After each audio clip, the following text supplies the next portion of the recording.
அனைவருக்கும் வணக்கம். இன்றைக்கு இந்த பதிவில் செவ்வாழை என்ற சிறுகதையை பற்றி பார்க்கப் போகிறோம். செங்கோடனின் குழந்தைகளுக்கு இப்போது விளையாட்டு இடமே செவ்வாழை இருந்த இடம்தான். மலரிடம் மங்கையருக்கும் தேனிடம் வண்டுகளுக்கும் ஏற்படும் பிரேமை போல அந்த குழந்தைகளுக்கு செவ்வாழையிடம் பாசம் ஏற்பட்டு விட்டது. செங்கோடன் அந்த செவ்வாழை கன்றை தன் செல்லை பிள்ளை போல் வளர்த்து வந்தான். இருட்டுகிற நேரம் வீடு திரும்பினாலும் கூட வயலிலே அவன் பட்ட கஷ்டத்தை கூட பொருட்படுத்தாமல் கொல்லைப்புறம் சென்று செவ்வாழை கன்றை பார்த்துவிட்டு தண்ணீர் போதுமானபடி பாய்ச்சிருக்கப்படுகிறதா என்று கவனித்துவிட்டு தான் தன் 4 குழந்தைகளிடமும் பேசுவான். அவ்வளவு பிரேமையுடன் அந்த செவ்வாழையை அவன் வளர்த்து வந்தான். கன்று வளர வளர அவன் களிப்பும் வளர்ந்தது. செவ்வாழைக்கு நீர் பாய்ச்சும் போதும் கல்மண்ணை கிளறிவிடும் போதும் அவன் கண்கள் பூரிப்படையும் மகிழ்ச்சியால்.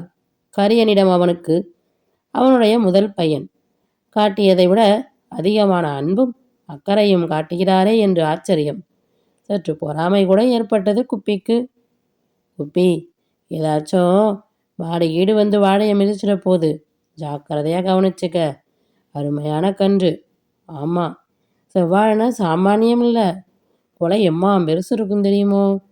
பழம் வீச்சு வீச்சாக இருக்கும், உருண்டையாக இருக்கும், ரொம்ப ருசியாக இருக்கும். கண்ணால் பார்த்தா கூட போதும், பசியே போயிடும் என்று குப்பையிடம் பெருமையாக பேசுவான் செங்கோடன். அப்பா சொல்லுவதை 4 பிள்ளைகளும் ஆமோதிப்பார்கள். அது மட்டுமா, பக்கத்து குடிசை எதிர்குடிசைகளிலே உள்ள குழந்தைகளிடமெல்லாம் இதே பெருமையைத்தான் பேசிக்கொள்வார்கள். உழவர் வீட்டு பிள்ளைகள் வேறு எதை பற்றி பேசிக்கொள்ள முடியும்? அப்பா வாங்கிய புதிய மோட்டாரை பற்றியா, அம்மாவின் வைரத்தோடு பற்றியா, அண்ணா வாங்கி வந்த ரேடியோவை பற்றியா? எதை பற்றி பேச முடியும்? செவ்வாழை கன்றிதான் அவர்களுக்கு மோட்டார், ரேடியோ, வைரம்பாலை சகலமும். மூத்த பயல் கரியன் செவ்வாழை குலை தள்ளியதும் ஒரு சீப்பு பழம் எனக்குத்தான் என்று சொல்வான். ஒன்று கூட எனக்கு தரமாட்டாயா? நான் உனக்கு மாம்பழம் தந்திருக்கிறேன், கவனம் இருக்கட்டும்.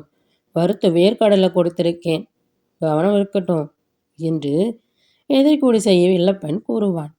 கரியனின் தங்கை காமாட்சியோ கண்ணை சிமிட்டி கொண்டே, உனக்கு ஒரு சீப்புன்னா எனக்கு 2 தெரியுமா? அம்மாவை கேட்டு ஒரு சீப்பு, அப்பாவை கேட்டு ஒரு சீப்பு என்று குறும்பாக பேசுவாள். 3வது பையன் முத்து, சீப்பு கணக்கு போட்டுக்கிட்டு ஏமாந்து போகாதீங்க. ஆமாம், பழம் ஆவதற்குள்ள யார் யார் என்ன செய்து விடுவார்களோ யாரு கண்டாங்க என்று சொல்லுவான். வெறும் வேடிக்கையாக அல்ல, திருடியாவது மற்றவர்களை விட அதிகப்படியான பழங்களை தின்றே தீர்த்து விடுவது என்று தீர்மானித்து விட்டான். செங்கோடனின் செல்லப்பிள்ளை வளர்த்து வந்தது செவ்வாழை. உழைப்பு அதிகம், பண்ணை மேனேஜரின் ஆர்ப்பாட்டம் அதிகம். இவ்வளவையும் சகித்து கொள்வான். செவ்வாழையை கண்டதும் சகலமும் மறந்து போகும். குழந்தைகள் அழுதால் செவ்வாழையை காட்டிதான் சமாதானப்படுத்துவான். துஷ்டசனம் செய்கிற குழந்தையை மிரட்டவும் செவ்வாழையைத்தான் பயன்படுத்துவான். குழந்தைகள் பிரியமாக சாப்பிடுவார்கள். செவ்வாழை என்கிற எண்ணம் கோடலுக்கு. பண்ணை வீட்டு பிள்ளைகள் ஆப்பிள், திராட்சை தின்ன முடிகிறது, கரியனும் முத்துவும் எப்படி விலை உயர்ந்த அந்த பழங்களை பெற முடியும்? செவ்வாழையை தந்து தன் குழந்தைகளை குதூகலிக்க செய்ய வேண்டும் என்கிற எண்ணம்தான் செங்கோடனை அந்த செவ்வாழை கன்றை செல்லமாக வளர்க்கும்படி செய்தது. உழவன் செங்கோடனிடம் எவ்வளவு பாடுபட்டாலும் குழந்தைகளுக்கு பழமும் பட்சணமும் வாங்கி தரக்கூடிய பணம் எப்படி சேர முடியும்? கூலி நெல் பாதி வயிற்றை நிரப்பவே உதவும். குப்பையின் பாடு குடும்பத்தின் பசியை போக கொஞ்சம் உதவும். இப்படி பிழைப்பு. பலனில் மிக பெரும் பகுதியோ பண்ணைக்கு சேர்ந்து விடுகிறது. இந்த செவ்வாழை ஒன்றுதான் அவன் சொந்தமாக மொத்தமாக பலன் பெறுவதற்கு உதவக்கூடிய உழைப்பு. இதிலே பங்கு பெற பண்ணையார் குறுக்கிட முடியாதல்லவா? அவருக்காக பாடுபட்ட நேரம் போக மிச்சம் இருப்பதிலே அழுத்து படுக்க வேண்டிய நேரத்திலே பாடுபட்டு கண்ணை போல் வளர்த்து வரும் செவ்வாழை. இதன் முழு பயனும் தன் குடும்பத்துக்கு. இது ஒன்றிலாவதுதான் தான் பட்ட பாட்டுக்கு உரிய பலனை தானே பெற முடிகிறது என்ற சந்தோஷம் செங்கோடனுக்கு. இவ்வளவும் அவன் மனதிலே தெளிவாக தோன்றிய கருத்துகள் அல்ல. புகைப்படலம் போல அந்த எண்ணம் தோன்றும் மறையும். செவ்வாழையை பார்க்கும்போது பூரிப்புடன் பெருமையும் அவன் அடைந்ததற்கு காரணம் இந்த எண்ணம்தான். கன்று வளர்ந்தது கள்ளங்கபடமின்றி. செங்கோடனுக்கு களிப்பும் வளர்ந்தது. செங்கோடனின் குழந்தைகளுக்கு இப்போது விளையாட்டு இடமே செவ்வாழை இருந்த இடம்தான். மலரிடம் மங்கையருக்கும் தேனிடம் வண்டுகளுக்கும் ஏற்படும் பிரமை போல இந்த குழந்தைகளுக்கு செவ்வாழையிடம் பாசம் ஏற்பட்டு விட்டது. இன்னும் 1 மாசத்திலே குலை தள்ளுமப்பா என்று கரியன் கேட்பான் ஆவலுடன். 2 மாசம் ஆகுமடா கண்ணா என்று செங்கோடன் பதில் சொல்லுவான். செவ்வாழை குலை தள்ளிற்று. செங்கோடனின் நடையிலே ஒரு புது முறுக்கு ஏற்பட்டது. நிமிர்ந்து பார்ப்பான் குலையை பெருமையுடன். பண்ணை பரந்தாம முதலியார் தனது மருமக பெண் முத்து விஜயாவின் பொன்னிற மேனியை அழகுபடுத்திய வைரமாலையை கூட அவ்வளவு பெருமையுடன் பார்த்திருக்க மாட்டார்.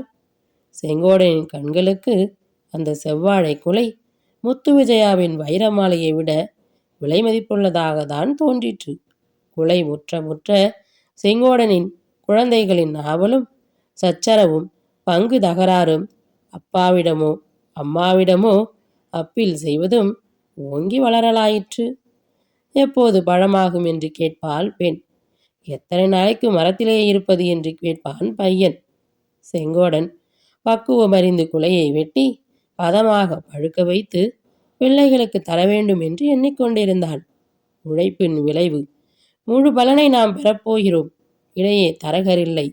3/4 வீசம் பாகத்தை பறித்து கொள்ளும் முதலாளி இல்லை. உழைப்பு நம்முடையதென்றாலும் உடைமை பண்ணையாருடையது. அவர் எடுத்து கொண்டது போக மீதம்தானே தனக்கு என்று வயலில் விளையும் செந்நெல்லை பற்றிய எண்ணம் வேண்டும். அதுதானே முறை.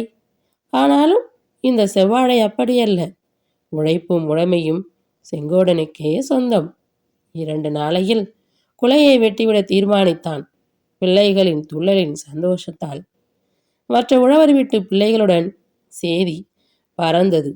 பழம் தர வேண்டும் என்று சொல்லி அவளோ கடலையோ கிழங்கோ மாமிஞ்சோ எதையோ அச்சாரம் கொடுத்தனர் பல குழந்தைகள் கரியனிடம். பாடுபட்டோம், பலனை பெறப்போகிறோம். இதில் ஏற்படுகிற மகிழ்ச்சிக்கு ஈடு எதுவும் இல்லை.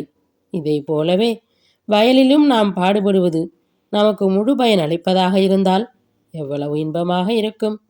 செவ்வாழைக்காக நாம் செலவிட்ட உழைப்பும் பண்ணையாரின் நிலத்துக்காக செலவிட்ட உழைப்பிலே 100க்கு 1 பாகம் கூட இராது. ஆனால் உழைப்பு நம்முடையதாகவும் வயல் அவருடையதாகவும் உடைமையாகவும் இருந்தால் பலனை அவர் அனுபவிக்கிறார் பெரும்பகுதி. இதோ இந்த செவ்வாழை நம்ம கொல்லையிலே நாம் உடைத்து வளர்த்தது. எனவே பலன் நமக்கு கிடைக்கப் போகிறது. இதுபோல நாம் உழைத்து பிழைக்க நம்முடையது என்று ஒரு துண்டு வயல் இருந்தால் எவ்வளவு இன்பமாக இருக்கும். அப்படி ஒரு காலம் வருமா? உழைப்பவனுக்குத்தான் நிலம் சொந்தம், பாடுபடாதவன் பண்ணையாராக இருக்கக்கூடாது என்று சொல்லும் காலம் எப்போதாவது வருமா என்றெல்லாம் கூட லேசாக செங்கோடன் எண்ணத் தொடங்கினான். செவ்வாழை இது போன்ற சித்தாந்தங்களை கிளறிவிட்டது அவன் மனதில். குழந்தைகளுக்கோ நாக்கிலே நீர் ஊறலாயிற்று. செங்கோடன் செவ்வாழை குலையை கண்டுகளித்திருந்த சமயம் பண்ணை பரந்தாமர் தனது மருமக பெண் முத்து விஜயாவின் பிறந்தநாள் விழாவை விமர்சையாக கொண்டாட ஏற்பாடுகள் செய்து கொண்டிருந்தார். அம்பிகை கோவிலில் அபிஷேக ஆராதனை செய்வதற்காக ஐயரிடம் சொல்லிவிட்டார். கணக்கப்பிள்ளையை கூப்பிட்டு பட்டி தயாரிக்க சொன்னார். பல பண்டங்களை பற்றி குறிப்பு எழுதும்போது பழம் தேவை என்று தோன்றாமல் இருக்குமா? 2 சீப்பு வாழைப்பழம் என்றார் பண்ணையார். ஏனுங்க, பழம் கடையில் நல்ல பழமே இல்லை, பச்சை நாடாந்தான் இருக்கு என்று இழுத்தான் சுந்தரம் கணக்கப்பிள்ளை. சரிடா, அதில் தான் 2 சீப்பு வாங்க, வேற நல்ல பழமாக எங்கே இருக்கு என்று பண்ணையார் சொல்லி முடிப்பதற்குள் சுந்தரம், நம்ம செங்கோடன் கொல்லையில் தரமா ஒரு செவ்வாழை கொலை இருக்குதுங்க, அதை கொண்டுகிட்டு வரலாம் என்றான். சரி என்றார் பண்ணையார். செங்கோடனின் செவ்வாழை கொலை அவனுடைய இன்பக் கனவு, உழைப்பின் விளைவு, குழந்தைகளின் குதூகலம். அதற்கு மரண ஓலை தயாரித்து விட்டான் சுந்தரம். எத்தனையோ பகல் பார்த்து பார்த்து செங்கோடனின் குடும்பம் பூராவும் பூரித்தது அந்த கொலையை. அதற்கு கொலைகாரனானான் சுந்தரம். மகிழ்ச்சி, பெருமை, நம்பிக்கை இவைகளை தந்து வந்த அந்த செவ்வாழை குலைக்கு வந்தது ஆபத்து. தெருவிலே சுந்தரமும் செங்கோடனும் பேசும்போது குழந்தைகள் செவ்வாழையை பற்றியதாக இருக்கும் என்று எண்ணவே இல்லை. செங்கோடனுக்கு தலை கிறுகிறுவென்று சுற்றிற்று. நாக்கு குளறியது. வார்த்தைகள் குபுகுவென்று கிளம்பி தொண்டையில் சிக்கிக் கொண்டன. மாட்டுப்பெண்ணுக்கு பிறந்த நாள் பூஜை என்று காரணம் காட்டினான் சுந்தரம். என்ன செய்வான் செங்கோடன்? என்ன சொல்வான்? அவன் உள்ளத்திலே வாழையோடு சேர்ந்து வளர்ந்த ஆசை, அவன் குழந்தைகளின் நாக்கில் நீர் ஊற செய்த ஆசை, இன்று நாளையென்று நாள் பார்த்து கொண்டிருந்த ஆவல் என்னும் எதைத்தான் சொல்ல முடியும்? கேட்பவர் பண்ணையார் பரந்தாமர். எவ்வளவு அல்பனடா! வாழைக்குலையை அவர் வாய் திறந்து உன்னை ஒரு பொருட்டாக மதித்து கேட்டனுப்பினால் முடியாது என்று சொல்லிவிட்டாயே. அவருடைய உப்பை தின்று பிழைக்கிறவனுக்கு எவ்வளவு நன்றி கேட்டத்தனமா! கேவலம் ஒரு வாழைக்குலை, அவருடைய அந்தஸ்துக்கு இது ஒரு பிரமாதமா என்று ஊர் ஏசுகிறது போல் அவன் கண்களுக்கு தெரிகிறது. அப்பா, ஆசை காட்டி மோசம் செய்யாத. நான் கூட தான் தண்ணீர் பாய்ச்சினேன், மாடு மிதித்து விடாதபடி பாதுகாத்தேன். செவ்வாழை ரொம்ப ருசியா இருக்கும், கல்கண்டு போல இருக்கும் என்று நீதானே என்னிடம் சொன்னாய். அப்பா, தங்கச்சி கூட ஒசுறு அந்த பழத்துக்கிட்ட. மரத்தை அண்ணாந்து பார்க்கும்போது நாக்கில் நீர் வரும். எங்களுக்கு தருவதா சொல்லிட்டு இப்பொழுது ஏமாற்றுகிறாயே. நாங்கள் என்னப்பா உன கடையில் காசு கேட்டு திராட்சை கமலாவா வாங்கி தர சொன்னோம்? நம்ம கொல்லையில் நாம் வளர்த்ததில்லையா என்று அழுகுரலுடன் கேட்கும் குழந்தைகளும், குழந்தைகளை தவிக்கச் செய்கிறாயே நியாயமா என்று கோபத்துடன் கேட்கும் மனைவியும் அவன் மனக்கண்களுக்கு தெரிந்தன. எதிரே நின்றவரோ பண்ணை கணக்கு பிள்ளை. அறிவால் இருக்குமிடம் சென்றான். அப்பா கொலையை வெட்ட போறாரு, செவ்வாழை குலை என்று ஆனந்த கூச்சலிட்டு கொண்டு குழந்தைகள் கூத்தாடின. செங்கோடனின் கண்களில் நீர்த்துளிகள் கிளம்பின. குலையை வெட்டினான். உள்ளே கொண்டு வந்தான். அறிவாளை கீழே போட்டான். குலையை கீழே வையப்பா, தொட்டு பார்க்கலாம் என்று குதித்தன குழந்தைகள். கரியனின் முதுகை தடவினான் செங்கோடன். கண்ணு, இந்த கொலை நம்ம ஆண்டைக்கு வேணுமா? கொண்டு போகிறேன், அழாதீங்க. இன்னும் ஒரு மாசத்துல பக்கத்து கண்ணு மரமாகி கொளத்தள்ளும்.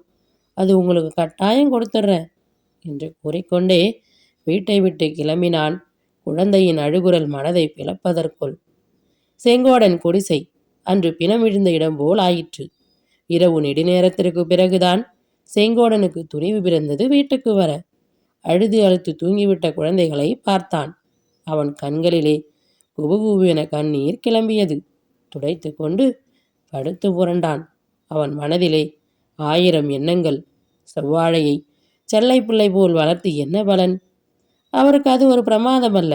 1000 குலைகளையும் அவர் நினைத்த மாத்திரத்தில் வாங்க முடியும். ஆனால் செங்கோடனுக்கு அந்த ஒரு குலையை காண அவன் எவ்வளவு பாடுபட்டான். எத்தனை இரவு அதை பற்றி இன்பமான கனவுகள். எத்தனை 1000 தடவை குழந்தைகளுக்கு ஆசை காட்டியிருப்பான். எவ்வளவு உழைப்பு, அக்கறை, எத்தனை எல்லாம் ஒரு நொடியில் அழிந்தன.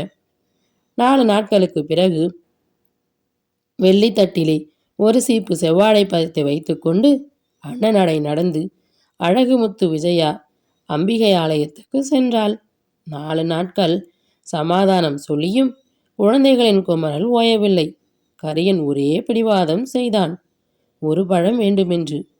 குப்பி ஒரு காலனாவை எடுத்து கொடுத்து அனுப்பினால் பழம் வாங்கி சொல்லி பறந்தோடினான் கரியன். கடையிலே செவ்வாழை சீப்பு அழகாக தொங்கிக் கொண்டிருந்தது. கணக்கு பிள்ளை பண்ணை வீட்டிலே இருந்து 4 சீப்பை முதலிலே தீர்த்து விட்டான். அவன் விற்றான் கடைக்காரனுக்கு. அதன் எதிரே ஏக்கத்துடன் நின்றான் கரியன். பழம் ஒரு அனடா பயலே, காலனாவுக்கு செவ்வாழை கிடைக்குமா? போடா என்று விரட்டினான் கடைக்காரன். கரியன் அறிவானா? பாவம், தன் கொல்லையிலே இருந்த செவ்வாழை இப்போது கடையில் கொழுவிற்றிருக்கிறது என்ற விந்தையை. பாவம், எத்தனையோ நாள் அந்த சிறுவன் தண்ணீர் பாய்ச்சினான் பழம் கிடைக்கும் என்று.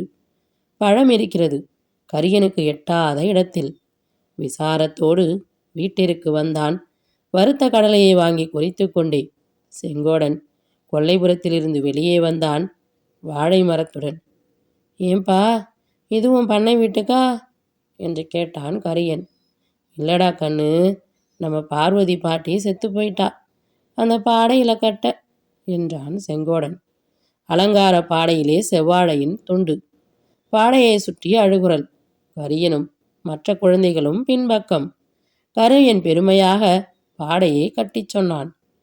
எங்க வீட்டு செவ்வாழையடா என்று.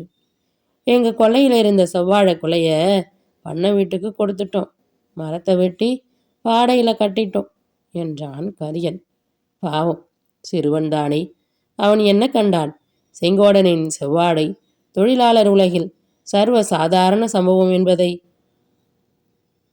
இத்துடன் இந்த கதை நிறைவடைந்தது. அடுத்து வரும் பதிவில் மற்றும் ஒரு நல்ல கதையுடன் சந்திப்போம். நன்றி, வணக்கம்.